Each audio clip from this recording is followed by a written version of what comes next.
para começar a aula de hoje, queria falar um pouquinho sobre forças intermoleculares com vocês. Então, a gente vai encerrando aqui a primeira parte da disciplina de termodinâmica. A gente, então, estava comentando sempre sobre processo, mas a gente falou muito pouco sobre propriedades das substâncias. A gente falou muito mais sobre propriedades térmicas do que qualquer outra coisa. Então, a gente falou muito bem sobre CP, sobre CV, a dependência de CP e CV com a temperatura e as demais propriedades basicamente térmicas do sistema.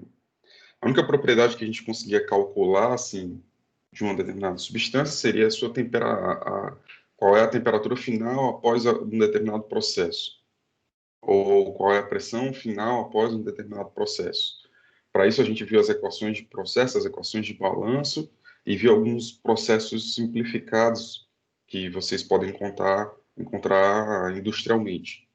Então, com isso, qual é a intenção disso? A gente fornecer a base de processos, a gente entender o princípio básico de alguns processos. Com esses conhecimentos, vocês conseguem, então, entender qualquer outro processo. É só você entender, basicamente, o sistema, o que está acontecendo. E aí, com a noção básica que vocês têm de equipamentos, vocês conseguem dar os passos em qualquer outro processo que vocês vêem. A partir do momento, então, que a gente para pensar nas propriedades da substância propriamente dito, a gente tem que falar de forças intermoleculares para poder a gente conseguir entender o que é equilíbrio depois. Então, a gente vai falar, a partir de agora, muito mais sobre a propriedade de uma determinada substância do que a gente vai estar falando de um processo em si. Então, para a gente entender o global novamente, a gente tem que ir até as fontes de interação intermoleculares. Então, é bem conhecido de vocês alguns tipos de forças intermoleculares, como, por exemplo, forças de dispersão de London.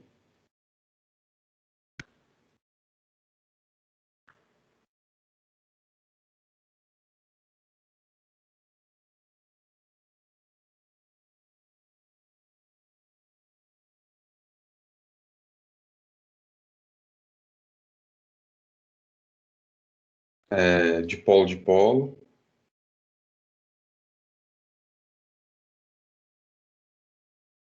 polo induzido,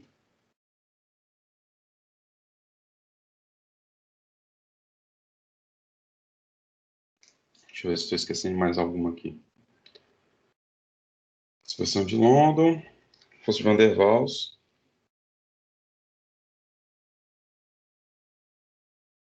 A de hidrogênio, professor. Não?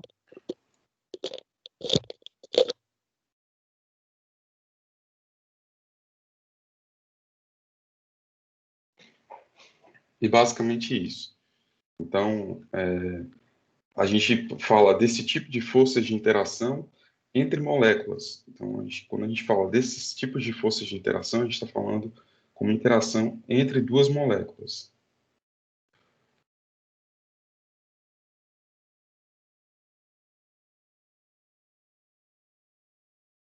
Quando a gente está falando entre os átomos,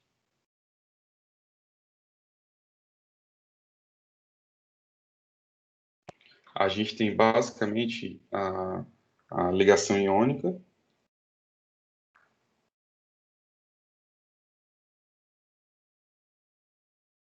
e ligação covalente.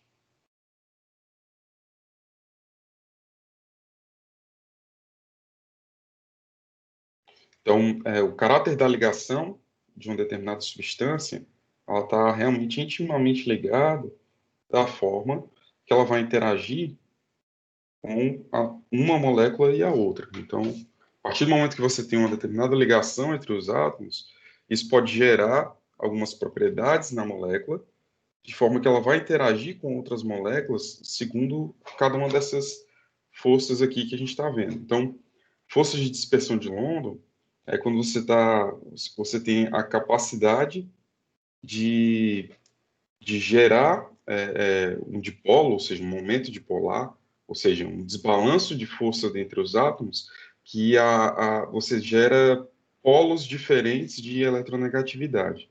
Então, é quando você consegue induzir um positivo e um negativo dentro da molécula, de forma que o arranjo dela intermolecular vai sendo alterado. E, por exemplo, nesse tipo de arranjo, você tem mais alta energia.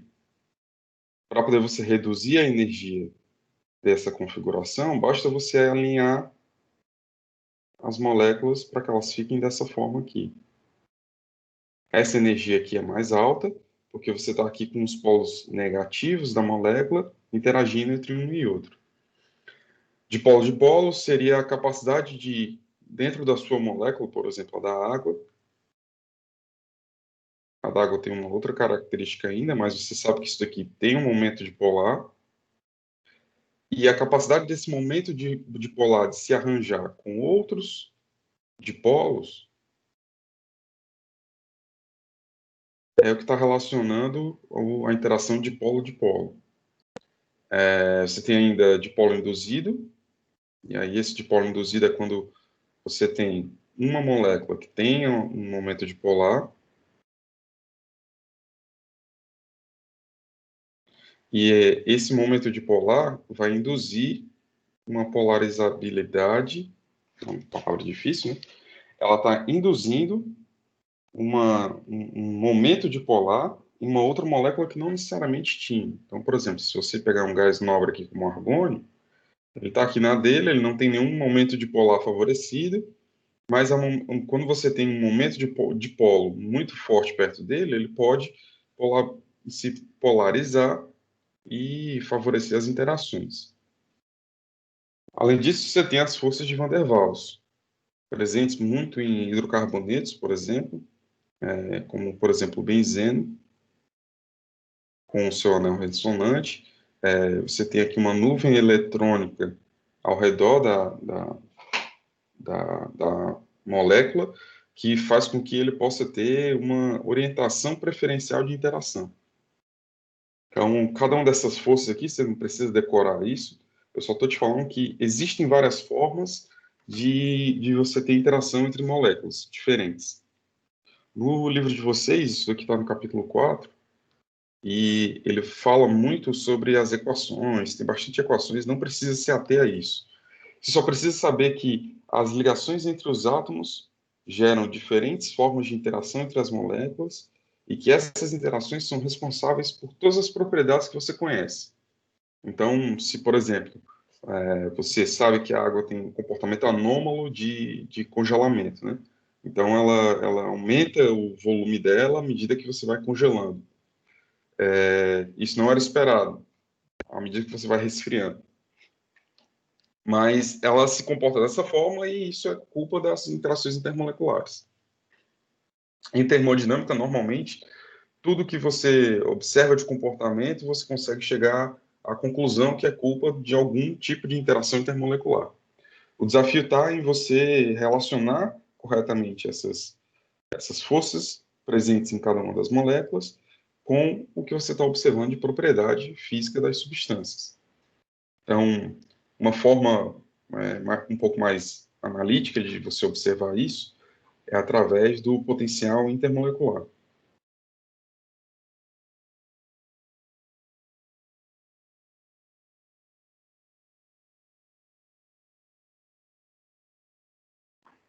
E aí, por potencial intermolecular, eu quero dizer basicamente o modelo de Lennard-Jones.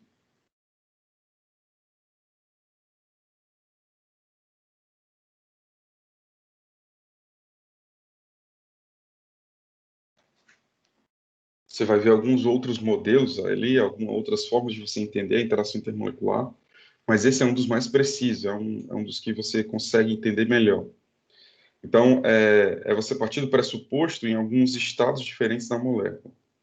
Se eu tenho aqui duas moléculas, e se eu coloco elas muito próximas uma da outra, eu consigo entender, e aí se eu fizer um gráfico aqui de energia por distância, então esse Ezinho aqui eu estou querendo falar como energia, e esse sigmazinho aqui eu estou falando como distância.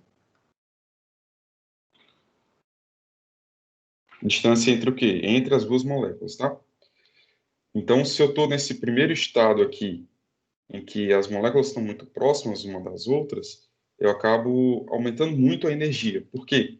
Porque os núcleos dessas moléculas vão começar a se repelir um pelo outro.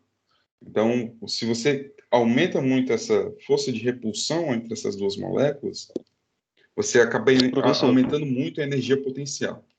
É como se você estivesse pegando os ímãs e colocando os polos norte dele, um de frente para o outro, e você estivesse aumentando, aproximando um do outro. Você sabe intuitivamente que isso vai gerar uma força muito grande. Obviamente que isso é de origem magnética, e o que a gente está falando aqui é de origem eletromagnética, é a mistura dos dois. Então, na hora que você aproxima muito, você tem que manter uma força muito grande, ou seja, você mantém uma energia potencial muito grande ao aproximar os polos iguais de um ímã. Então, é a mesma coisa que está acontecendo aqui com as moléculas. Eu estou aproximando muito elas e eu começo a ter repulsão devido à presença do núcleo das duas.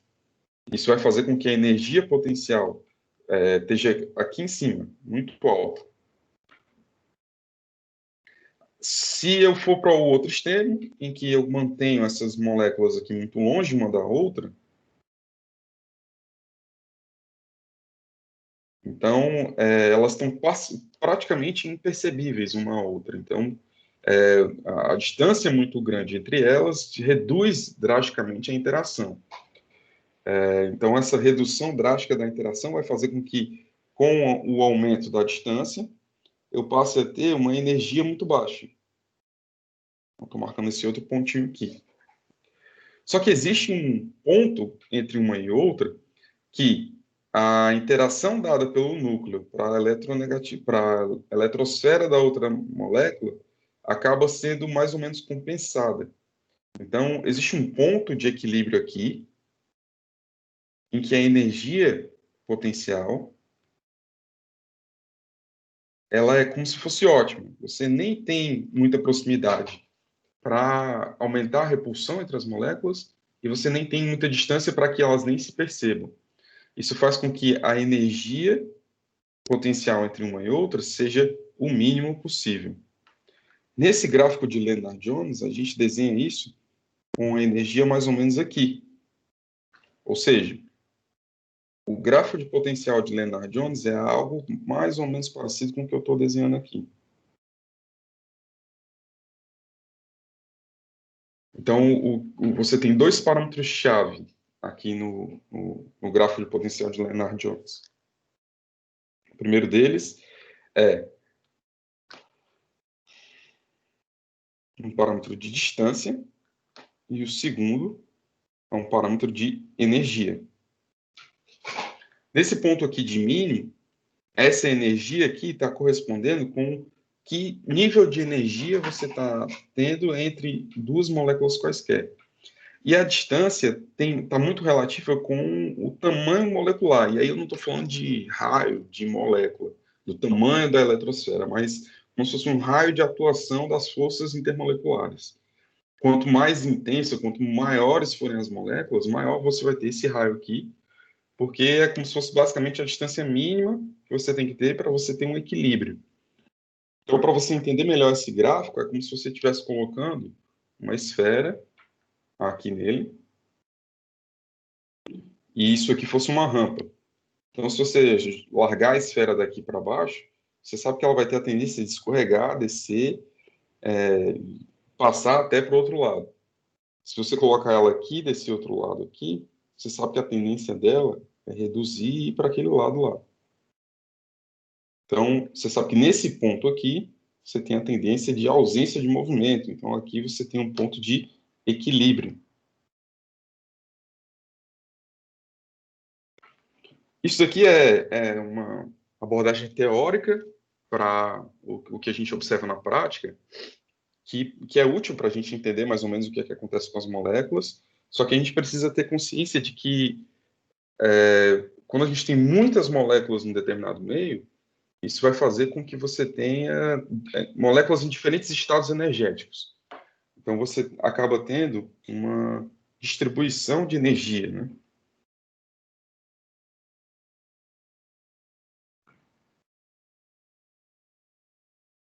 Então, você tem moléculas que têm baixo nível de energia, alto nível de energia. Aqui seria mais ou menos a frequência, e aqui a energia das moléculas.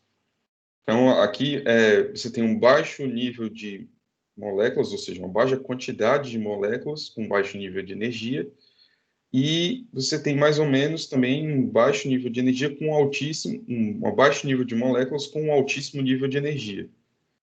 O que você vê mais frequentemente seria essa energia aqui, e aí com uma energia eu estou falando de maneira abstrata, mas estou englobando aqui energia cinética e potencial entre as moléculas, ok? À medida que você aumenta ou reduz a temperatura, você vai conseguir observar isso um pouco mais largo, por exemplo, dessa forma. Então, você acaba tendo moléculas com maior nível de energia média quando você aumenta a uma temperatura maior do que a temperatura que a gente estava analisando anteriormente. Ok? Essa base racional de interações intermoleculares, ela é apresentada em bastante detalhes para vocês no livro, para você entender a evolução disso. E é importante para que você possa ter um princípio de discussão para o que a gente pode observar. Tem um gráfico muito interessante no livro de vocês, que eu vou trazer aqui para cá.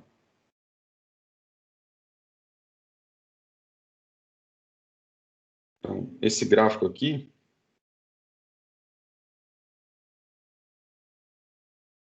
então,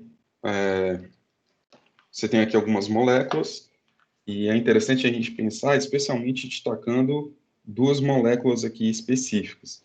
Você observa um crescente de energia e diâmetro. Então, sempre que eu falar de diâmetro, eu estou falando da coordenada aqui marcada em azul. Então, esse diâmetro aqui para o oxigênio. E quando eu estiver falando de energia, eu estou falando do ponto vermelho, que é esse daqui, tá? Então, pensando em módulo de energia, né? Porque essas energias aqui são negativas quando comparado com o restante aqui. Se você observar, a massa molecular do oxigênio e do metanol são muito parecidas. Então, todas as duas girando em torno de 30 e alguma coisa. O oxigênio, se não me engano, é 32, e aí aqui do metanol você vai ter 14, 17, 18, com 16, vai dar 34. Então, você observa que a massa molecular ela é um indicativo mais ou menos do tamanho da molécula, ok? Porque você sabe que quanto maior a massa molecular, maior o número de prótons, maior é a expectativa que você tenha dessa molécula, tá? Nem sempre é válida essa regra, mas é uma regra boa para você estimar o tamanho das moléculas. Só que você tem uma diferença de energia muito grande aqui. E aí você pode parar para pensar o porquê dessa diferença de energia tão grande. Essa diferença de energia ela tem que estar justificada em alguma forma das interações intermoleculares que a gente viu aqui. Então, no caso aqui do metanol e do oxigênio, o metanol tem a capacidade de formação de pontos de hidrogênio. Então, essa capacidade de formação de pontos de hidrogênio faz com que você tenha uma energia muito maior de interação entre as moléculas. Professor, mas a energia aqui está negativa. O que isso quer dizer? O quanto você estabiliza a molécula de ela estando sozinha, ou seja, ela estando sozinha com a distância infinita aqui, você sabe que a energia de interação vai ser zero. À medida que você vai aproximando ela, surgem energias de atração. E essa energia de atração, ela acaba sendo negativa, o que te leva a esse valor muito baixo de energia, porque a intensidade da interação é muito grande. Então, nesse caso aqui do metanol, a formação dessas pontos de hidrogênio acaba fornecendo essa energia tão grande aqui para a molécula. Uma molécula interessante também para a gente pensar em termos de tamanho seria a molécula de SO2. Então, a molécula de SO2 aqui você tem uma massa molecular para SO2 de aproximadamente 64, se não estou me enganando. Quando a gente pensa aqui, então, eu não sei se 64 é maior, né? Eu acho que do enxofre é 32, né? Deixa eu confirmar aqui.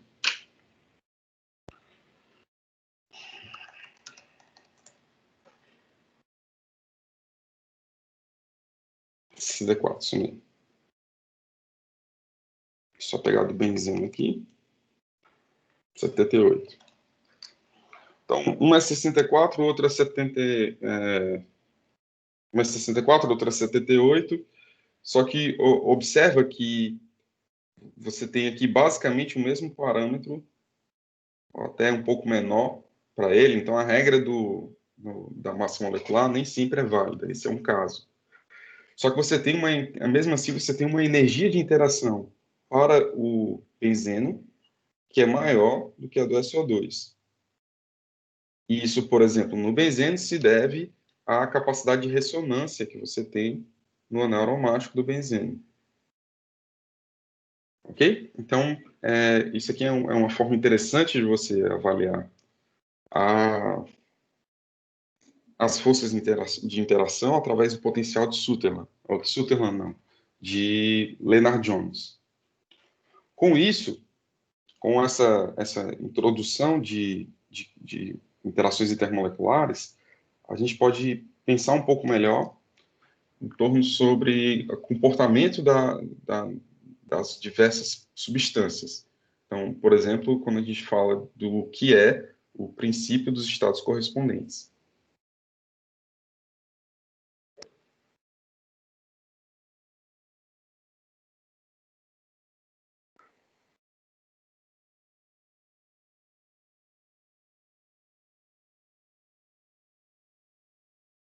Então, o que é o princípio dos estados correspondentes? Um dos enunciados é que você pode falar que a energia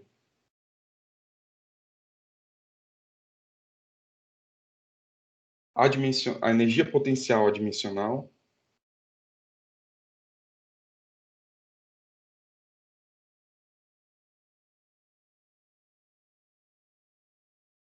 é a mesma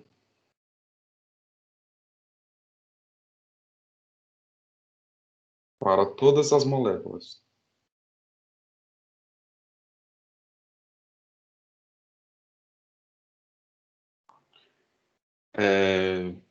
Ou seja, eu estou dizendo que eu consigo te descrever uma função em que eu consiga pegar a energia adimensional para um determinado diâmetro e isso daqui eu consigo transformar em uma função. Então, eu tenho uma função da energia em função do tamanho, se essa energia for dimensional, e eu consigo gerar essa função para qualquer substância.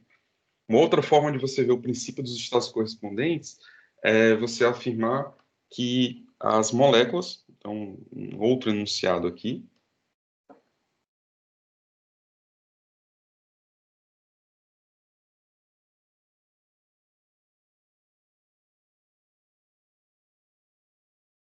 substâncias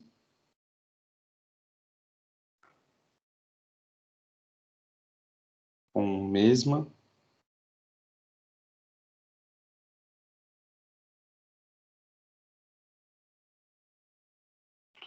coordenada reduzida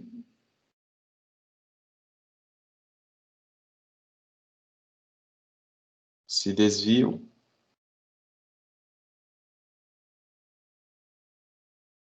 do comportamento de gás ideal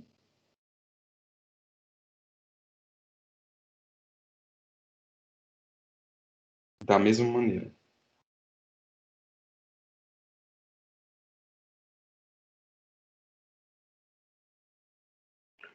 Ou seja, primeiro, o que são coordenadas reduzidas? Então, coordenadas reduzidas é quando a gente está falando de temperatura reduzida, que é a temperatura sobre a temperatura crítica, pressão reduzida, que é a pressão sobre a pressão crítica, volume reduzido, que é o volume sobre o volume crítico, ou seja, qualquer propriedade reduzida, M, é a propriedade dividido pela propriedade crítica. Quando eu falo que se desviam do comportamento de gás ideal, A medida do desvio do comportamento do gás ideal é definido aqui em termodinâmica através do fator de compressibilidade.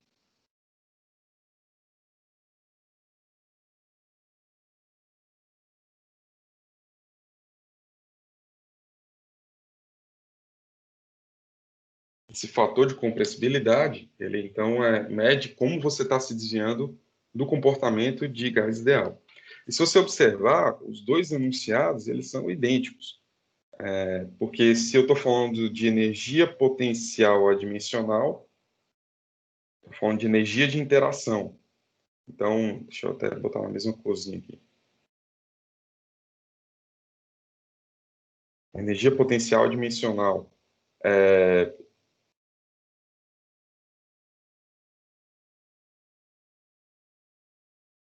A energia potencial e o adimensional é dessa forma aqui.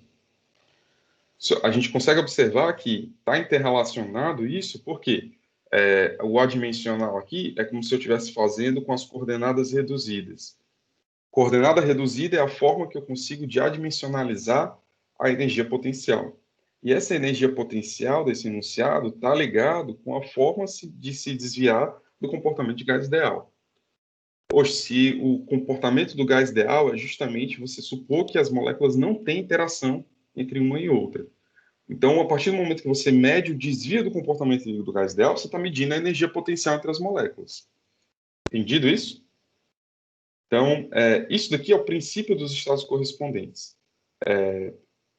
Você vai ouvir também uma outra forma do princípio dos estados correspondentes que ele adiciona, que não é só na mesma coordenada reduzida, é na mesma coordenada reduzida e fator acêntrico,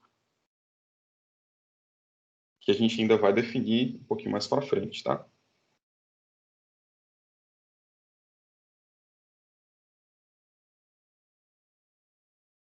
Ok? Então, isso seria o princípio dos estados correspondentes.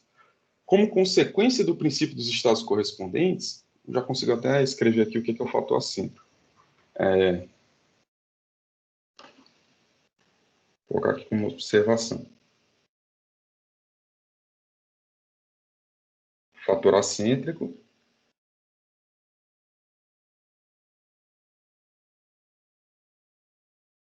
é uma medida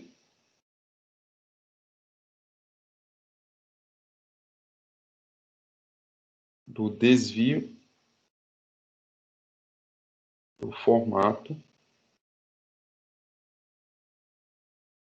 de esfera.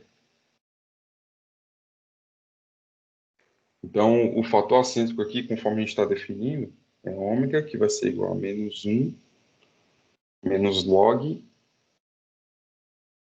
na base 10, tá? De Psat sobre Pc, avaliado em Tr igual a 0,7. Então, essa equação aqui está te fornecendo o valor do fator acêntrico, e esse fator acêntrico está te medindo o quanto aquela molécula é não esférica. Então, quando você tem um fator acêntrico próximo de 0, você tem ali um baixíssimo desvio do que é o formato de uma esfera para aquela molécula. Então, comparando aqui o CH4, por exemplo, com o hexano, CH3, CH2, 4 vezes CH3. Então, é esperado que a molécula de metano se comporte muito mais como uma esfera do que uma molécula de hexano. Ela tem a possibilidade de você colocar ela muito mais redondinha com as nuvens eletrônicas do que uma molécula de hexano, que ela é muito alongada. Então, isso é medido através do fator acêntrico, e o fator acêntrico ele forma o princípio dos estados correspondentes a 3 parâmetros, que normalmente os 3 parâmetros que você consegue utilizar é justamente o fator acêntrico, a temperatura reduzida e a pressão reduzida. Esses seriam os 3 parâmetros do princípio dos estados correspondentes a 3 parâmetros. A gente vai ver um pouquinho mais na frente por que 3 parâmetros, tá? Quando a gente está falando, então, de forças intermoleculares, princípio dos estados correspondentes, a consequência direta do princípio dos estados correspondentes é justamente o desenvolvimento de equações de estado.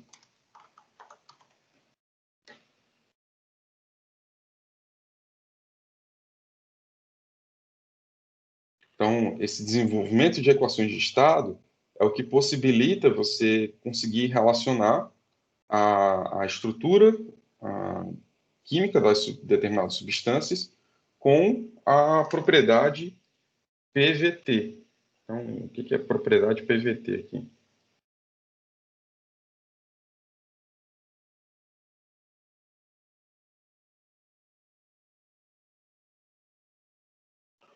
Pressão, volume e temperatura são as variáveis termodinâmicas mais facilmente mensuráveis.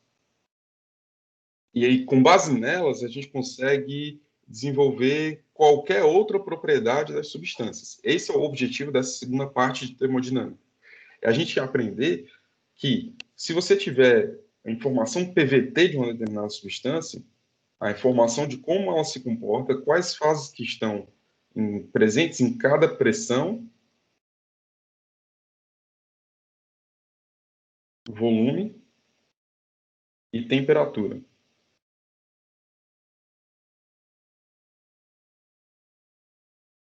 Então, a medida dessa propriedade, pressão, volume e temperatura, é justamente para que a gente possa desenvolver as equações de estado. E o que é uma equação de estado? Uma equação de estado é justamente uma equação, uma função, que correlaciona pressão, volume e temperatura. Você conhece uma equação de estado? Talvez a equação de estado mais simples que você conheça seja PV igual a RT. Então, isso daqui é uma equação de estado, você tem uma função que está correlacionando pressão, volume e temperatura. Por trás dessa equação de estado, existe um princípio. Existe a lei dos gases ideais.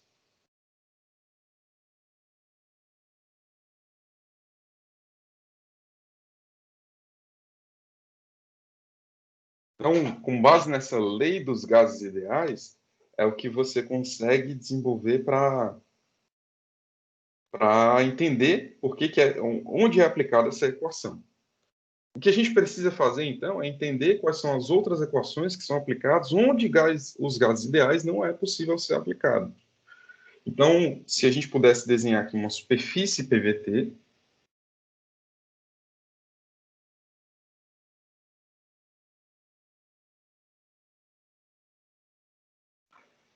essa superfície PVT, você tem duas facetas dessa superfície PVT. A superfície PV e a PT.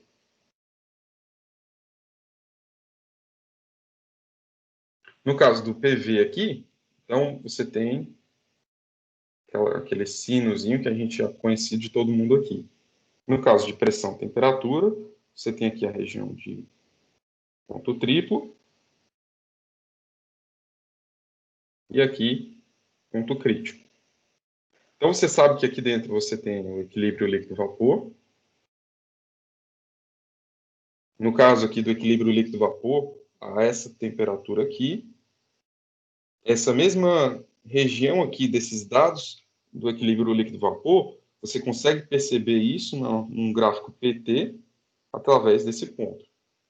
É como se aqui você estivesse vendo de frente e na superfície PT você estivesse vendo de lado esse mesmo sino, ok? Então esse sino é como se fosse inclinado para dentro, seguindo essa superfície aqui.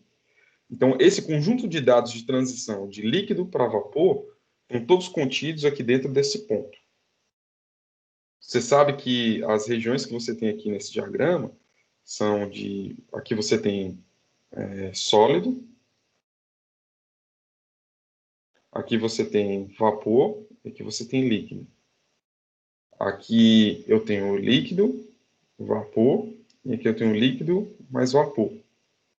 O sólido aqui, nesse diagrama PV, ele pode ser desenhado aqui na parte de baixo, lá embaixo. Então, você tem mais ou menos assim, e aí essa região aqui embaixo seria a região de sólido, que a gente mal consegue mostrar em relação a isso. Então, estou tentando fazer uma correlação aqui entre o diagrama PV e o diagrama PT, ok?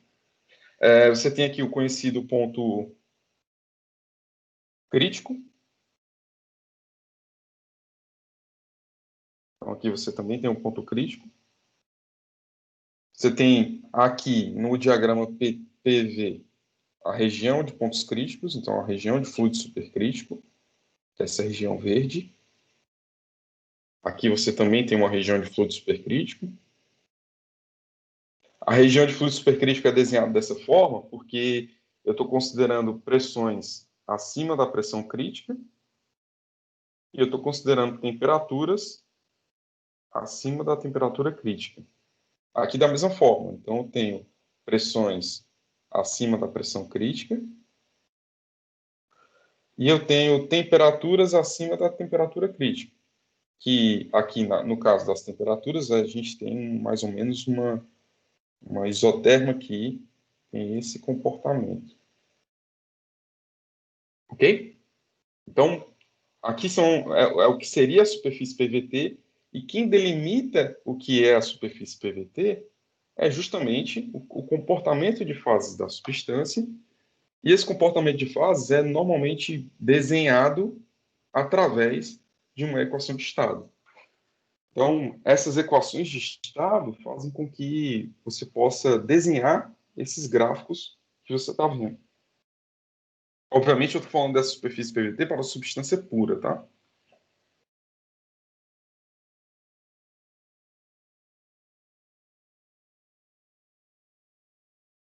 Depois a gente vai ver o que acontece quando a gente está falando de misturas. Então, para que a gente possa ter, então, o entendimento disso, que a gente tem uma equação matemática que desenha essas curvas, e o que eu quero dizer quando eu falo que uma equação matemática está desenhando essas curvas? Eu quero dizer que você está utilizando uma modelagem matemática, uma modelagem termodinâmica. Modelar é justamente como se fosse massinha de modelar.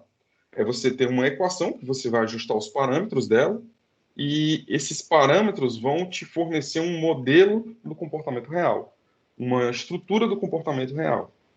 Então, para isso, a gente precisa, então, entender como é que foi que se deu a evolução das equações de estado. E isso a gente consegue fazer muito claramente através da equação de Van der Waals.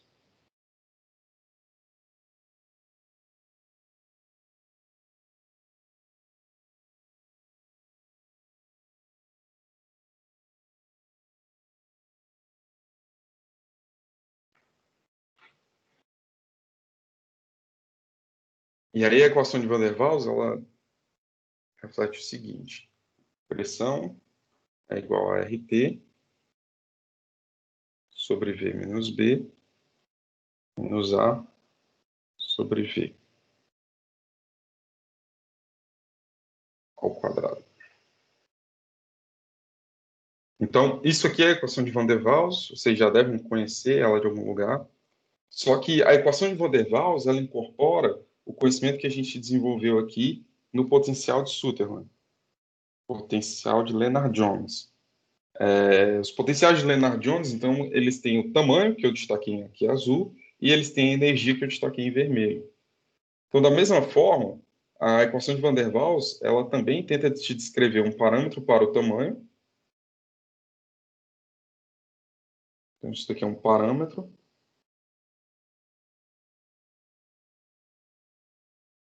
De tamanho molecular. Isso aqui não é calculado pelo raio da substância, não, mas é levando em conta também o caminho livre médio dela, o quanto a molécula se agita e qual seria mais ou menos o espaço que ela precisa para que ela ocupa com o seu movimento intermolecular também, ok? É um parâmetro que, apesar de medir o tamanho dessa forma, ele é um parâmetro que independe da temperatura, então é um parâmetro fixo, como se fosse uma identidade do tamanho daquela molécula, ok? E o parâmetro A é um parâmetro que reflete a energia.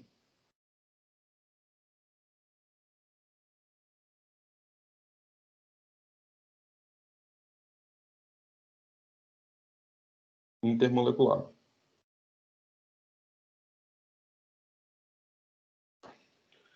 Como um todo, a gente chama esse lado aqui da equação de termo atrativo, tá?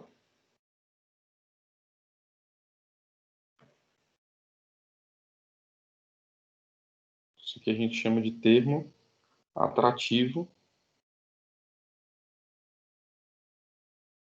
da equação de estado.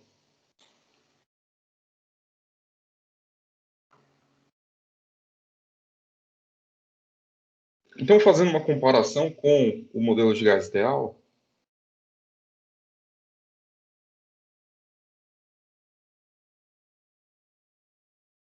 essa é Equation of State, ok? Então, é uma abreviação muito útil para poder não ter que escrever equação de estado, tá? Coisa de preguiçoso. No caso aqui da equação do gás ideal, eu consigo arranjar a equação do gás ideal para manter sobre essa forma.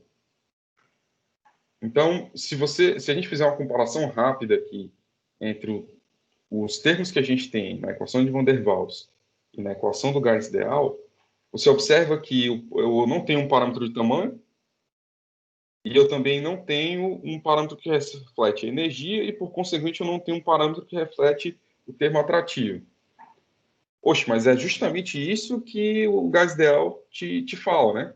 Então, o modelo de gás ideal, ele despreza o tamanho molecular frente ao volume do gás e ele despreza também a interação entre as moléculas. Então, a grande sacada da equação de Van der Waals foi incorporar aquilo que faltava no modelo de gás ideal e de uma forma muito simples e direta. Aí talvez você pode me perguntar, não, por que que o termo aqui tem V ao quadrado? Isso tem uma relação porque se a gente for parar para pensar, os termos da energia potencial que a gente teve desenvolvendo ali no potencial de Lennard-Jones, essa energia potencial, ela é como se fosse proporcional ao raio elevado à sexta. E aí, se ela é proporcional ao raio elevado à sexta e o volume da esfera é proporcional ao raio ao cubo, então isso quer dizer aqui que a energia potencial ela é proporcional ao volume, ao invés do volume ao quadrado, ok? Então, isso faz com que a gente tenha até uma correlação. Você tem como calcular o parâmetro de energia em função dos potenciais de Lennard-Jones. Isso não interessa muito para a gente, o que interessa é a parte macroscópica disso, desse resultado. A gente, como engenheiros químicos, a gente chega até um certo ponto da parte microscópica. A partir do momento que essa parte microscópica fica extremamente teórica, não interessa para a gente quer entender a parte microscópica para saber como isso está influenciando a propriedade macroscópica da substância. Então, pode ver que a aula de hoje foi o mais afinco que a gente chegou na parte microscópica, e isso para entender como é que você consegue influenciar as propriedades das diversas substâncias, que é o que a gente quer entender mesmo é de processo. Então, a primeira equação de estado com modificações da equação do gás ideal foi essa proposição de Van der Waals. Isso aumentou muito o nível das equações de estado, e isso inaugura como se fosse um tipo de equação de estado, que é o que é chamado de equação cúbica de estado.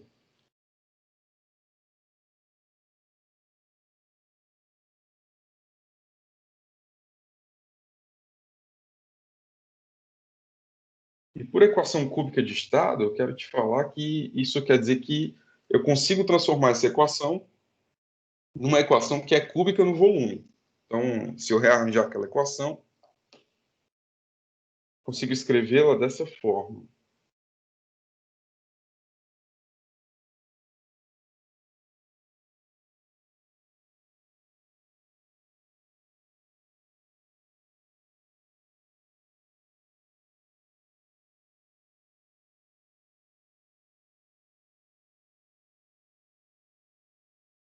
Então, ela é cúbica no volume,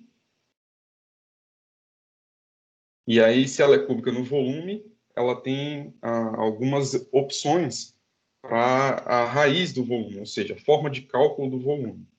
Você pode ter duas raízes reais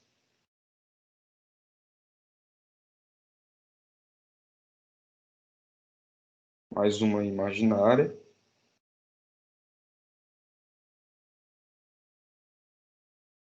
Você pode ter as três raízes iguais.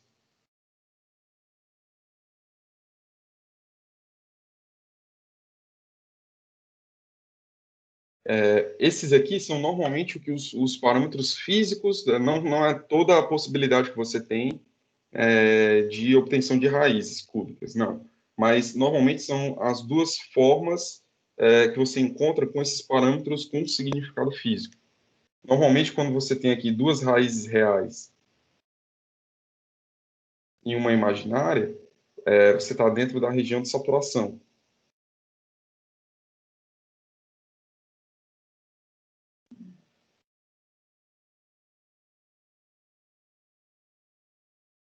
E quando você tem aqui três raízes iguais, é porque essas raízes, na verdade, estão todas na região monofásica.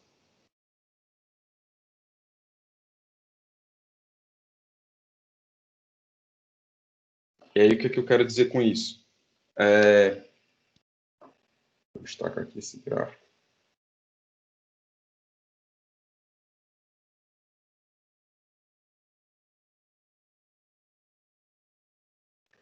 Você tem aqui o gráfico pressão-volume. Você tem, então, a região aqui multifásica. Se você tiver aqui o desenho das isotermas, né? Então, você tem aqui uma isoterma mais alta e você tem aqui uma outra isoterma mais baixa, uma temperatura mais baixa. Para um determinado volume aqui, então, ou melhor dizendo, né, para essa pressão,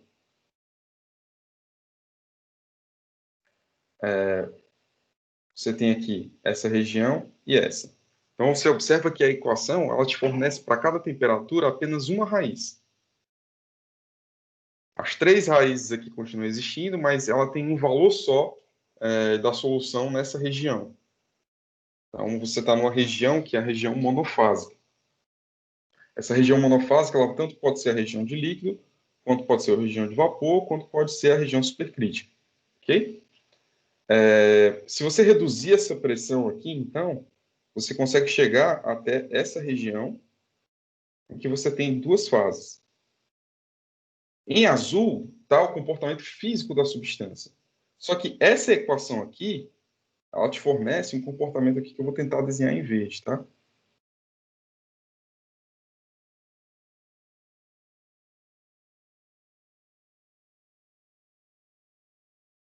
Então, em verde aqui, eu desenhei o que seria o comportamento obtido dessa relação aqui que você tem. Observa que esse comportamento aqui é justamente para poder te fornecer a terceira raiz. Então, você tem uma raiz menor, uma raiz real de menor valor, ou seja, a raiz do líquido. Você tem a raiz de maior valor, que é a raiz do vapor. E aí você pode ter essa raiz aqui sendo uma outra raiz intermediária ou até mesmo uma raiz complexa. Então, você descarta essa raiz intermediária pelo comportamento físico da substância. O que é o comportamento físico da substância? Quando você tem a derivada da pressão pelo volume em uma determinada temperatura, esse significado físico disso daqui é você estar olhando para a inclinação da reta tangente em um determinado ponto dessa isoterma. Isso daqui ser maior do que zero é o esperado, né? Desculpa, menor do que zero é que é o esperado. Porque quando você aumenta a pressão de qualquer coisa, você espera que ela encolha. Ou seja, quando você aumenta a pressão, você espera reduzir o volume de alguma substância. Então, isso aqui é o significado físico, né? As raízes que possuem essa inclinação, elas têm significado físico.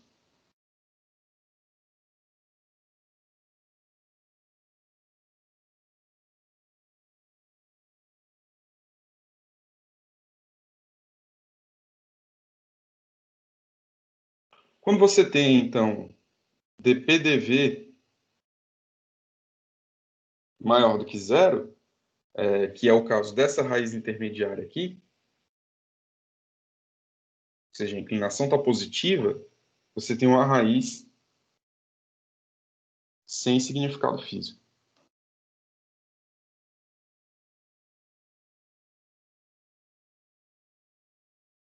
Ou seja, ela não quer te falar muita coisa. E aí, essa propriedade da equação cúbica de estado, ela é interessante quando você está fazendo os cálculos e está pegando esses volumes de fase. Porque se você repetir esse cálculo várias vezes, você consegue, então, desenhar o domo de saturação. Ok? Bom, com isso a gente conseguiu avançar aqui no capítulo 4. A gente falou de princípios de estados correspondentes, a gente ainda precisa falar um pouco mais sobre propriedades das equações de estado. Eu sei que vocês já viram alguma base de equações de estado em PPQ, só que eu estou falando do zero com a linguagem termodinâmica, que talvez seja um pouco mais rebuscada do que vocês viram em PPQ. Esse formalismo é interessante para que a gente possa ter essa base termodinâmica, e aí com isso a gente vai desenvolvendo o que a gente precisar mais, tá? Nessa parte aqui que a gente vai fazer alguns trabalhos juntos, e aí a gente pode auxiliar aí na nota de vocês, nas coisas. Eu vou tentar dar um gás para duas coisas que eu estou devendo para vocês, que é mandar as aulas para o YouTube. Eu já baixei a maior parte das aulas, e aí depois que eu baixar eu tenho que mandar, e aí por isso que eu estou em casa hoje para poder ficar mandando essas aulas, porque na UFC desisto daquela internet. Tranquilo? Então, qualquer coisa, estou à disposição de vocês, vocês vão me avisando. Se vocês têm alguma dúvida, quer perguntar alguma coisa,